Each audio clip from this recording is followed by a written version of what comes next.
All right, we are recording. I'm going to present my screen here. Top screen, there we go.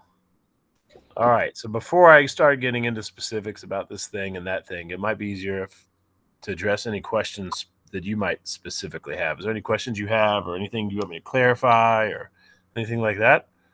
No, I think like with the lab part, because I know when you wrote in the emails that when we put corrects, I know I was one that did correct. I should explain more why I thought my reason was correct. So I kind of understood that after I read what you wrote in the email. Okay, I think I understand. All right. Well, I could start with the lab then, since that's the one thing you asked a question about. If that's all right, we'll start with the lab. So you can see my screen, right? Yes. Okay, so let's talk about the lab. Um, yeah, it's pretty straightforward. The lab itself is pretty straightforward. The concepts are pretty straightforward. As far as I know, as far as I could tell, everybody did watch the videos. Um, but really quickly, I just want to make sure that it makes sense. So when we're talking about our own ecological footprint, that's basically just how much Earth do we need to support us. You know, some people mistakenly think about that as like, all right, they literally just imagine like, all right, how big is their house?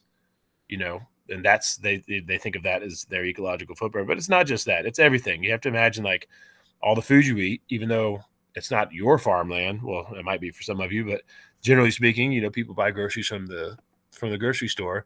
But part of their ecological footprint is all the land it took to grow your food, all the land it takes for us to get rid of your garbage, right? All the resources it takes for your electricity, for your to build and move your vehicles, things like that. So that's your ecological footprint. That's a pretty straightforward concept. Did you have any questions about what an ecological footprint is? I did in the beginning, and then I had to because I read everything, but then it still wasn't clicking to me, so I had to Google a little bit more to understand what that ecological footprint actually meant. Okay, and you think you have it now? A little bit, yeah.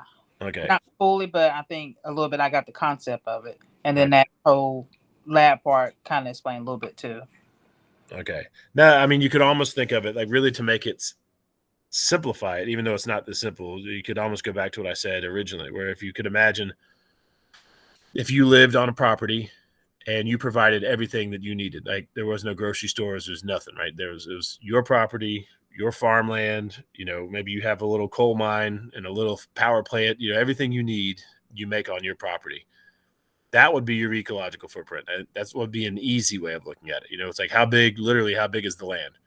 And also maybe you have I don't know, a pond in it too. Like, so how much water do you have? All that stuff. Does that make sense? Yeah, now yeah, that makes sense. Okay. So when we talk about footprint, we're gonna, in the lab we talk about it as in hectares.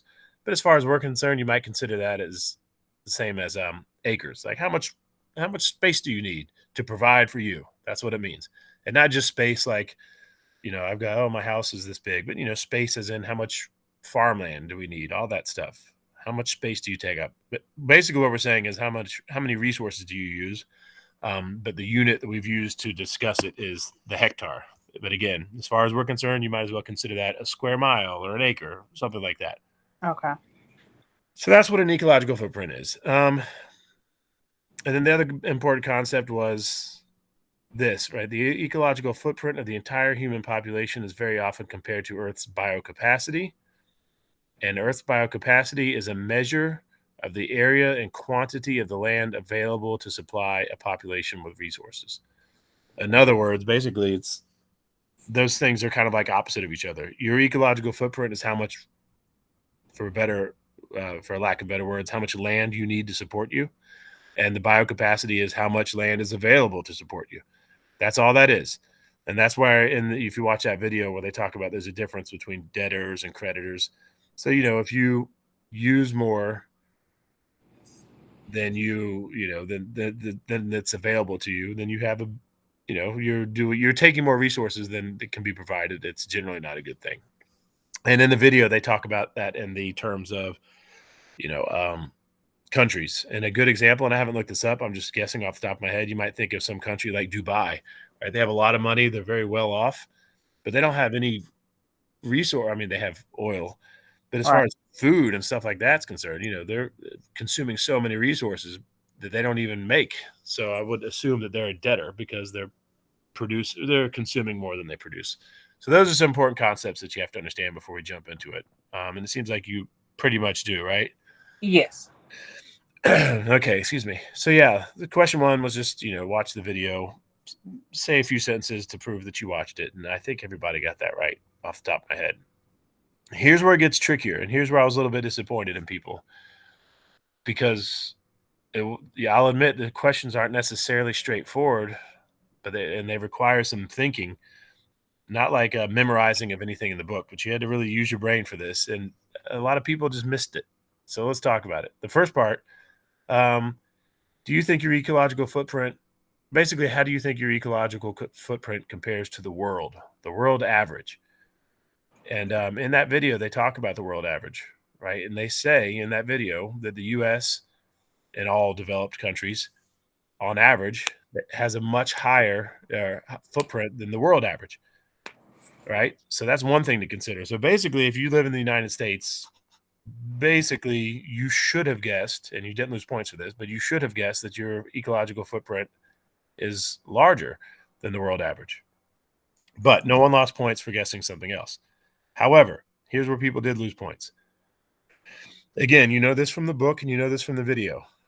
The US uses more resources than the world average. All right. Therefore, if you think that your footprint is maybe smaller or the same as the world average, then it would have to be smaller than the US average. Does that make sense?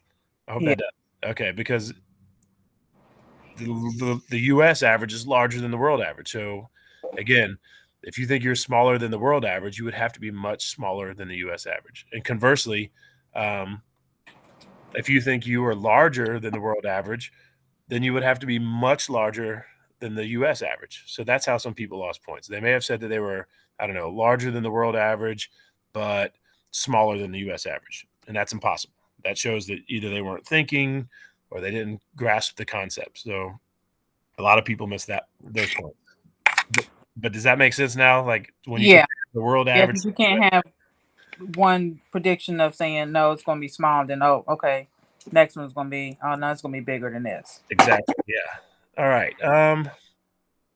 And in this too. All right. So if every human lived like you, how many Earths do you think we would need to provide enough resources? And in the video, it said that what is it like? We need like 1.5 Earths I believe so, for, yeah. for everybody on average, right? So again, this goes back to that idea. If you think you are below the world average, then there's no reason to believe that you would need more than 1.5 Earths, because if you are below what the average human needs, and the average human, if we're basing how many worlds we need off the average, is 1.5. So again, your answer to number 4 needed to jive with your answers to number 2 and 3, right? So if you think your average is smaller or bigger, whatever, then this needs to make sense. Same here. And a hectare is about 2.5 acres.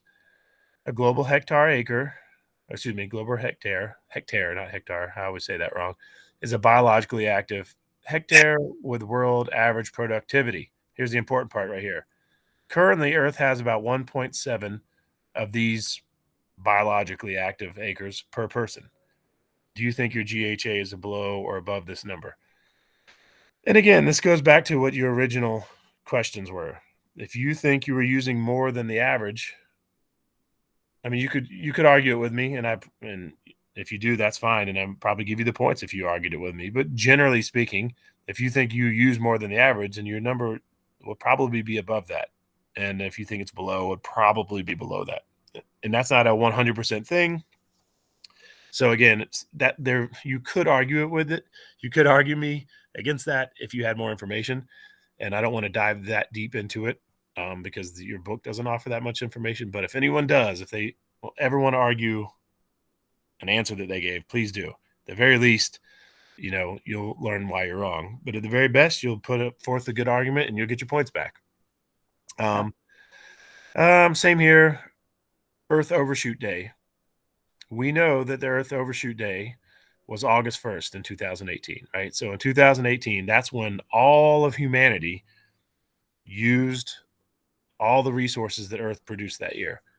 So therefore, if you're using more resources than the average person does, then your date should be before August 1st. If everyone lived like you, and you're saying you use more resources than the average person, then that means we would run out of resources earlier.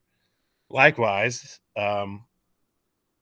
if you think you use fewer resources than the average human, then if every human lived like you, then the date would be after, right? We wouldn't use our resources as quickly. That's a very important concept that people are missing. Point here is, again, it's a very important concept. Earth Overshoot Day is the day where all of humanity used all the resources that Earth produced in that year. So by August 1st, we had used a year's worth of resources. So that's not good, right? Because it took us 8 months to use what was produced in 12 months. So Right. basically, the longer it takes for us to hit that date, the better. That means we're not, we're using fewer resources. So again, people lost points for that because these first two questions 2 through 6, they really needed to. It's like they all had to match. Yeah, exactly. It just, hey, as he say, good. Kenneth Jordan's here. Yeah, so they had to match. You had to. That makes it's a good indication that people are thinking. If you think you're using more resources than the average person, then the rest of your questions should reflect that. If you think you're using fewer resources than the average person, then the rest of your questions should reflect that. So that's the big thing I had to say about that. And Kenneth, I know you came in late, but do you have any questions about the beginning of the lab? No, I didn't have any problems with it. Okay. Oh, let me say this too while I got you guys on here. You two, since you're on here, when we're done, just shoot me an email and say, hey, I was here, and I'll give you the extra credit, which I'll explain at the end of this video. But for everyone else who's watching the video, instead of just saying, hey, I watched it, you're going to have to give me some keywords. And the first keyword is going to be the word experiment. And you can see me, I'm highlighting it right there. So when you send me your email, say, hey, I watched the video, the first keyword is experiment. Anyway, so those are the questions that a lot of people got wrong. Some people also missed this. These two questions here. Which one of the following do you think accounts for the most or the least or whatever? The keyword is there. I even bolded it, right? You had to choose one of these that was your most: food, shelter, mobility, goods. You know what? Maybe I'll fix this for the next semester and put or, right? Maybe that word or will help. But the keyword there is one. Just to choose one. And people would choose more than one. So that's that. That was just an easy mistake to make, but people made it. Which is also a good time to remind you and everybody else watching the video, you can always correct your mistakes. If you make a mistake, just once, if you want, go back and fix it. As long as you do it before the due date, you'll get full credit. And if you do it after the due date, you'll still get half credit. So it's always good to bump up your grade. Anyway, let's see. This one was pretty straightforward. Basically, what kind of questions do you think they're going to ask you on the calculator? I don't think anybody missed that. So anyway, that was the intro. Then you actually went to this website, you did the calculator. And before I get into the questions, I want to address something that nobody asked about this semester. I was surprised. Almost every semester I get somebody who says, hey, listen, I think this is completely inaccurate. This is just a scare tactic. They're just trying to be alarmist. And so the two things I want to address really quickly on that is, first of all, yes, this calculator is probably not extremely accurate because whoever created the calculator, you have to balance convenience versus accuracy, right? They couldn't go too deep, otherwise nobody would use it. Right. But yes, had they gone deeper, it would be a much better calculator. So instead of saying like how much trash do you use compared to your neighbor, it would get specific. Like, all right, you need to do this for a month. I need you to weigh how much trash you use every week. That could have been specific, but that would just be impractical. So yes, we did lose a little bit of accuracy for convenience. And then yes, someone also, again, the same person also, our same people often say, this is probably, the results are probably meant to scare you. And probably they are a little bit, that might be, I don't know for sure, but I would imagine, yes, they are. They probably do lean to the scary side, right? So like, oh, you're using a lot of land, you need a lot of earths, but still, despite that, it probably is a pretty accurate representation. Also, before I move forward, I also want to remind you, a lot of times people are surprised, like, oh, I can't believe that we'll require so many earths and that my overshoot day would be so early. But I think what people fail to realize, especially people who haven't been out of the country, unless they've been to like touristy places, the world is a pretty rough place. Like we think we have it rough when we don't. I mean, there's some pretty rough places in West Virginia, but even them, I mean, even those places, a lot of those places are still a lot better than some of the other places that humans live. A lot of humans live in some really horrible conditions on Earth. So the fact that you have four walls and a roof is it's a lot more than a lot of people have, and I've seen some of it in person. So that's just something to keep in mind. You might think you have it rough. I do too sometimes. I think, man, I sure wish my house wasn't so crappy. I wish I wouldn't have this problem and that problem. But then I have to step back and think, all right, I really have it pretty good in the grand scheme of things. But Yeah, I'm ex-military. I did time overseas. Third world countries are no joke. okay, yeah, I did too. I was ex-military as well. But anyway, yeah, we'll talk about that some other time. Actually, I'm curious to get some input, but I don't want to waste everyone else's time right now. But yeah, so you've seen it. It's quite the thing. We take things for granted here. Yes, for sure. So moving forward. All right. So now at this point in the lab, you've done the pre-lab stuff, then you've gone to the calculator, you've answered all the questions, you have your results, and then you answer these questions. A lot of people miss these, and again, this is easy to correct. These are all two-part questions. First part is, was your hypothesis correct or incorrect? So answer that, and then say, what was your Earth overshoot day? Then say, how many Earths will we need? Then say, which one accounted for the most, which one accounted for the least. So a lot of people miss that. Was it correct or incorrect? Or some people would say, was your hypothesis correct or incorrect? Yes. It's like, okay, well, yes, what? Yes, correct, or yes, incorrect. So again, just attention to detail. People lost points for that. And again, I'll remind you, you can always go back and fix your mistakes. So it might seem like I'm nitpicking, and I am, I guess, but it's not like you can't correct that. And that might be the difference between an A student and a B student, is maybe a B student occasionally makes those kind of mistakes, those easy mistakes that in the grand scheme of things don't make that big of a deal. But, the A student might catch that and not do that. Anyway, so those are the common mistakes I saw for questions 10, 11, 12, and 13. 14, 15, 16, 14 and 15, those are pretty straightforward. I don't think anyone missed that. How many tons of carbon, what percent is carbon? This one, I didn't lose points. No one lost points for this, but I wish someone would just come up. No, this one. What other questions should have been included but were not? Just get creative. You could think of something. Some people didn't. No one lost points for that.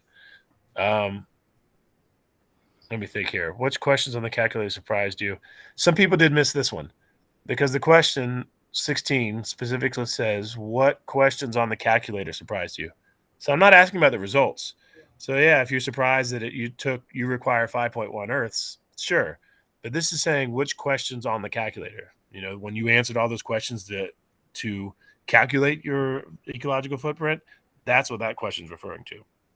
So some people did miss that. Any questions so far? No. All right. This one, this is important, and not just for this lab. When you make a pie chart or a graph or anything, it should make sense to somebody who's never seen the lab before. You should be able to take that graph and give it to somebody and not even give them the lab, and they should know what it says. So, if you made a pie chart, it should have a title that says something like, percentages of consumption. I'm trying to think of it the right way without me saying it. It's hard for me to do, but basically you needed to include the fact that we're looking at percentages and we're looking at consumption categories of your ecological footprint, and a lot of that information was missing from most people's graphs. At the very least, they didn't have a title that would do that. And then some people would have the numbers, but not a percentage. So again, for this whole semester, when you make a graph, take a step back, look at it and say, well, this makes sense to somebody who has no idea what this lab is about. That's what you should ask yourself. Or maybe you could just do it. If you have somebody in your life, you should show it to them and say, hey, what is this graph? And if they can tell you, then you should be okay. What else? That's it for that. So any questions about the graph or the pie chart, whatever? Some people took screenshots of of the website, and that's not what I asked for. So again, I know I'm seeing excuse me, I can't speak. This is COVID. I'm a little nitpicky, but yeah, part of this is to prepare you for the workforce. And one of the things a lot of people are going to have to do in the workforce is understand how to use Microsoft Word or Microsoft Office or whatever. Being able to make a graph is a pretty decent skill to have. Anyway, okay, here's some stuff where people really missed out. When it comes to ecological footprints, some things should be made illegal, some should be allowed. And I used some really wild examples that weren't on the calculator. Because obviously you shouldn't start a wildfire, right? That's not good. I think everybody could agree that should be illegal. I think also people could agree that even though when you exercise, technically you could argue that that's bad for good grief, that's bad for the environment, right? Because when you exercise, then that means you're burning more calories, right? Therefore, you need more resources, right? You could argue that you're producing more carbon dioxide, blah blah blah blah. But despite that, I don't think anyone's out there saying exercise should be illegal or regulated, right? So those are just examples. So first of all, people did lose points for that. Those were just examples. People did use this for their answer where they would say something like, yes, I think wildfires should be illegal. Or I know there's no way, I don't think we should regulate working out. No, those were just examples. So here's the part, very important part. Thinking about the questions used to calculate your ecological footprint. So you had to use your brain and think back to all those questions you just answered. And that's what you needed to work on, right? That's what we were asking about. And what I think people missed is, or they focused in on this word illegal. Oh, I don't think anything should be legal. And I think often hopefully that's what they mean, because they would say, I don't think anything should be illegal or regulated. But I hope they probably meant just illegal and not regulated, because a lot of the things that are on that calculator already are regulated, because they ask about, your electricity, right? So it's not like electric plants can just do what they want. Like John Amos, it's following some tight regulations, and all the coal mining companies that it got its coal from, they're following extremely regulated. They have rules. Your vehicles, the companies that produce your vehicles are extremely regulated. So there's already regulations there. But people focus in on this word illegal and they think, oh, I don't want to infringe on rights. I'm like, okay, that's not necessarily what we're talking about. It's also regulated. So that was a common mistake. Same thing here. Thinking about the questions used to calculate your ecological footprint. Again, the questions on the calculator. That's what you need to address. So people miss points for that. And then says pick one thing that should remain legal / unregulated. And most I don't know. Most people didn't lose points for these two, but some of them did. And again, the idea here is you need to look past that word illegal. I mean, I know it's in there, but it's not just about legal and illegal. It's also about regulated and unregulated. I don't know. There's not much else to say about that. Any questions about those two? No. All right. Here's one where people commonly messed up. What is one incentive you can think of that would encourage people to reduce their carbon footprint? The key word here in that discussion is incentive. So if you think, if you wrote down people should recycle, so that's a great idea. But then the question is, what is the incentive to get them to recycle? So, and my idea in writing this question, if you read the chapter, I'm sure you all read the chapter, your chapter talks about the difference between making something illegal versus regulating it versus offering incentives. So that's why that question's there, right? That's the way we're covering everything. But anyway, a lot of people did miss that because the question's asking you for the incentive, not what your idea is, but what is the incentive to get them to do that idea? So yeah, a lot of people lost points for that. And then finally, and this is important and people keep missing it, save your files as a PDF before you upload them. It's very important. And it's easy points. So you get a whole point for that, just for saving it as a PDF before you upload it. But so are there any questions about the lab? No, I don't have any. All right. Let me X out of there. Let's move on to actually, before we talk to, or okay, before we look at the discussion, there's some big concepts I want to talk about very quickly, if we can. The first idea is world population versus population growth, because I think a lot of people have this idea when they picture a declining population growth rate. What they picture is a declining population, and it's a huge difference. And I'm hoping I can visualize this. Here we go. So this is from ourworldanddata.org. So here we have in this green, this is the world population, right? That's that right there. You can see it's climbing. This is where we're at now. Well, this is probably where we're at right now, right about there. Anyway, this is what it's projected to do. Same here. And this line here is world population. This is the growth rate, right? So we're looking at two different things, growth rate and the actual population. And this is a concept that really confuses people. So I want to make sure I'm clear on this before we move forward. Does it make sense to you guys? And this is very confusing for a lot of people, and it's okay if it is. But does it make sense to you that population growth is sharply declining, yet the population is still increasing? Can either one of you explain that one? And don't feel bad if you can't, because first of all, you might be able to, and you just don't want to because you're getting recorded, or maybe I'm just putting you on the spot. So don't feel bad if you can't. But does anybody want to volunteer to explain how this can be going down, yet this is going up? I know I can't. It's okay. All right, I'll do it then. That's okay. Actually, and before I do, let's just also for the next word for the people watching the video who want to get extra credit. When you send me the email and say I'm writing in for my extra credit, then the next word to include is this word right here, particularly. So that's the second word to include, particularly. Anyway, so to explain this, the best way I can explain this is to think about this as money. So consider this part right here. Instead of population, consider that your bank account. Does that make sense? Yes. Like, this is your money. So let's say, and also you lived a really long time. In 1800, you had $1 billion.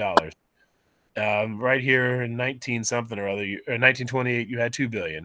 In 1950, you had 2.5 billion. It makes sense. So we're saying, let's assume this is your bank account, and you're a vampire. You live forever. This line is how much money you are putting into your bank account. Does that make sense? Yes. So we're saying here, let's put it, I don't know.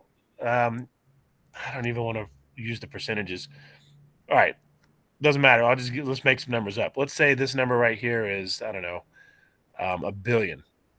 So at this point in 1968, you deposited $1 billion that year, right? So this is every year. What we're saying here is that since then, you've been putting less and less money into your bank account every year. But the point is, you're still putting money into your bank account.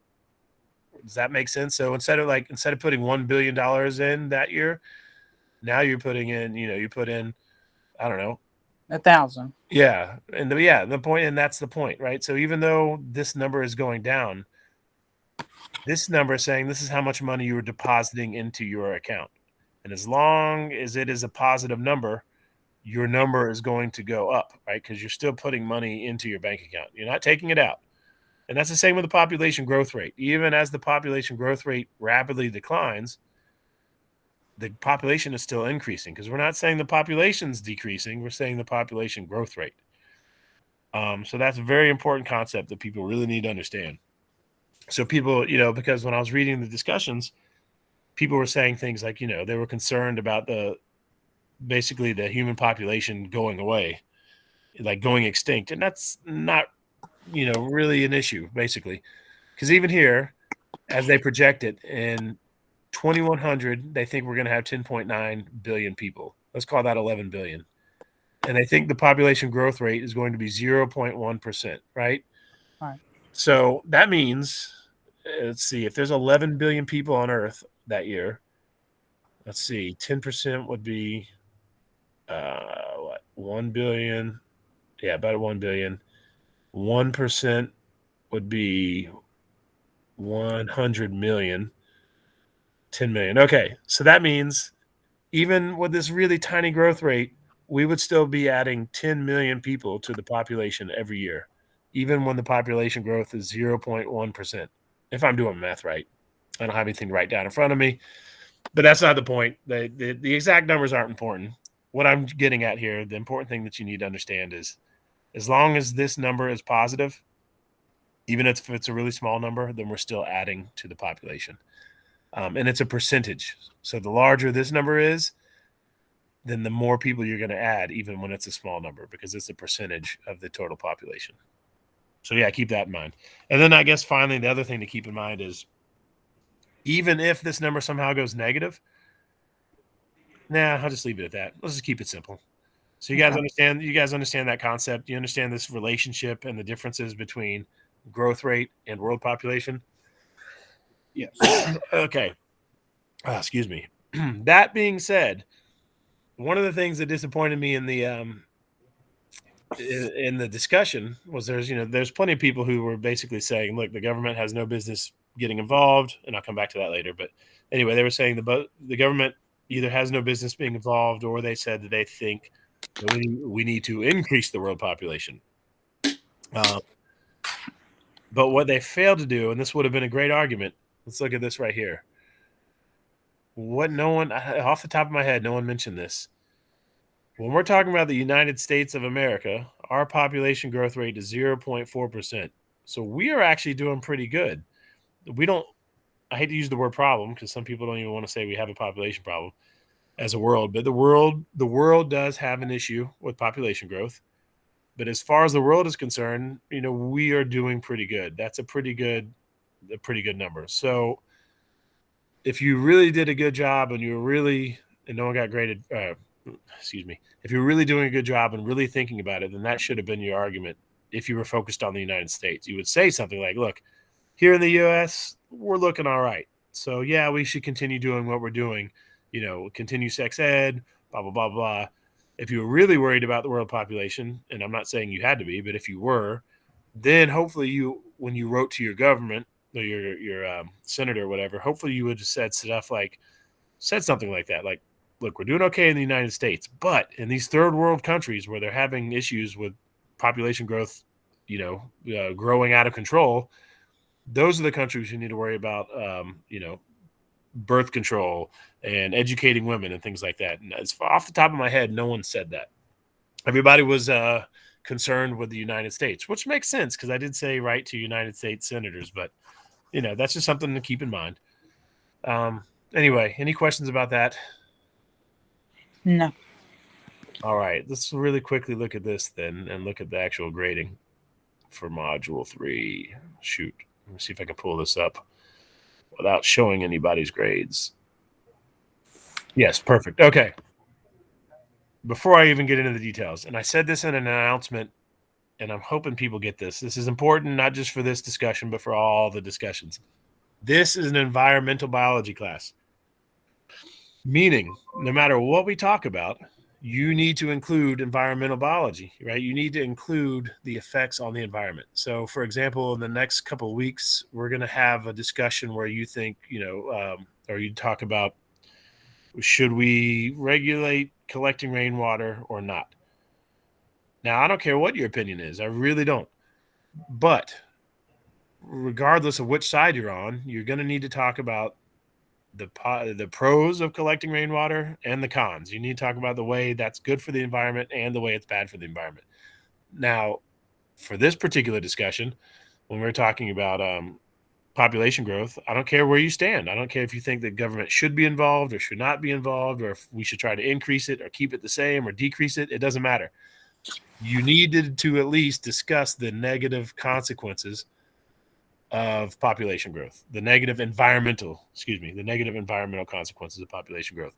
And then if you went on to say, despite the fact that there's these negative consequences to the environment, I still think that the government should do this instead, because if we don't, then there's these negative consequences to the economy, or there's those negative consequences to the socioeconomic structure of West Virginia, or whatever it may be. Does that make sense? Like you have to acknowledge, because this is an environmental biology course, you have to acknowledge the impacts on the environment.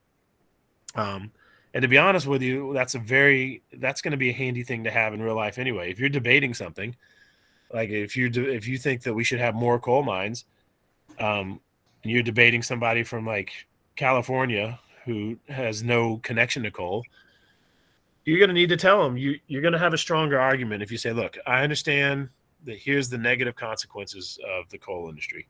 And you list them out and you list them out. And then you say, despite that, I still think we should, that we should still continue to use the coal, and then present your argument. Because then you've made a stronger argument. It doesn't seem like you don't know the bad parts of coal. It just seems like you understand it and you've weighed it. And after weighing all the, using your educated brain and looking at all the information, you've made an educated decision. So that's the purpose of these discussions. This is why you always have to list the environmental consequences. Does that make sense? Everybody good there? Yes. Okay. All right. So then let's get into the nitty gritty. Oh yeah, another thing I said in the announcement: when you really do write to a senator or a representative or whoever, you're gonna try to sell them on something. So this is what a lot of people lost points for. So you write to them. First of all, you needed to at least, where are we at here? Say what the government should do, or say why they shouldn't do anything. What was some other stuff that I missed? Number of line format, describing how. Yeah. Oh yeah.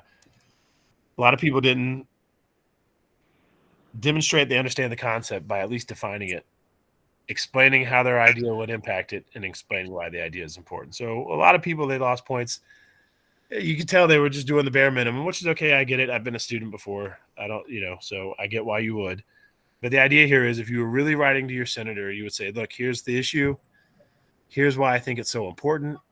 Here's my idea. Here's how my idea is going to impact the issue. And this is why my idea is such a good idea. And you wouldn't just do like one sentence for each. Like you would try to sell the senator. So a lot of people just didn't do that. I guess there's not much else to say for that. And also, yes, this was meant to be, your first one was supposed to be a letter to a senator. And then your response was supposed to be you being a senator and writing back. So a lot of people seem to have missed that note too. But on the good note, a lot of people also seem to miss the fact that you only needed to do one response this week worth 10 points. So a lot of people, I see why. But either way, so a lot of people did more than one response, but that's good because they gave you more points. But as always, for all the discussions, feel free to do more than two responses or one. Do more than it calls for if you want. Ask me for extra credit, whatever. Ask me for guidance, whatever the case may be. So, are there any questions? No, I don't have any. All right. So really quickly, some looking forward. Module 4 discussion. Basically, everything I said pretty much applies here. Here we're talking about biodiversity, and you're still writing to writing to the government. You need to think about the same things. You need to say, you're trying to persuade them. Like, thank you for doing this thing that you're doing. Here's all the positive impacts that's happening. Here's why biodiversity is so important. So even if for some reason you don't think the government should do anything, again, you still need to talk about the environmental consequences. Why is biodiversity so important for the environment? And you need to make sure you include that in your letter. Anyway, other than that, just I guess some announcements and reminders. Since this week there is an exam. Now that you guys have seen how weird the questions are, and again, I'll remind you, they're written that way for a reason. It's because people cheat. There's apps out there where you can take a picture of a question and it gives you the answer. And I've had to go through for each of my questions and write them in such a way and test them with that app to make sure it doesn't work. So that's why they're written so oddly. So now's a good time to remind everybody, if you want, we can meet online, just like you guys are right now with me. And we could do our exams just like this. You take it. I'm sitting here. I guess I would see you, like right now I can see you, but what you would do is share your screen. So that way I could see you and your screen. If I can ensure that you're not using a book and you're not looking stuff up, I don't care how long it takes you. It'll take you 5 hours. I don't care. As long as I'm there to make sure that it's a closed book exam, you can take as much time as you want. Plus, if I'm there, you can say, look, this question makes no sense. Can you please read it to me and tell me what it's trying to ask me? And I'll be glad to do that. Okay, I guess the last word for extra credit, curtains. Like the kind of thing you would put on your windows to block out light. Curtains is the last word for extra credit. So if you're watching this video, send me an email with those 3 words. And here's the extra credit, because I think it's important. I mean, this is some important information. Last week, it was 5% boost to your exam grade. This week, it'll be a 5% boost to everything from Module 3. So a 5% boost on your discussion, 5% boost on your lab, and a 5% boost on your quiz. Now, let's make it 10%. Yeah, 10%. So 10% boost for everything you did on Module 3. So any questions about anything? No, I don't have any. Kenneth, you good? Yes, sir. I'm fine. All right. Well, I guess I'll leave it at that then. Everybody, again, I'll remind everybody, please know that you don't have to do anything alone when you're doing your labs or discussions. You can call me. You can meet me during office hours. We can find a time to meet outside of office hours. I'm not testing you. Those are not tests. Those are just, you have to put in some work and do some thinking. So I'd be glad to be online with you while you're doing those things so I can guide you to the correct answers and things like that. So I guess that's it. I'll stop recording. And I will see you all, well, when I see you, maybe this time next week. Thank you. Thanks. Thank you guys. Bye.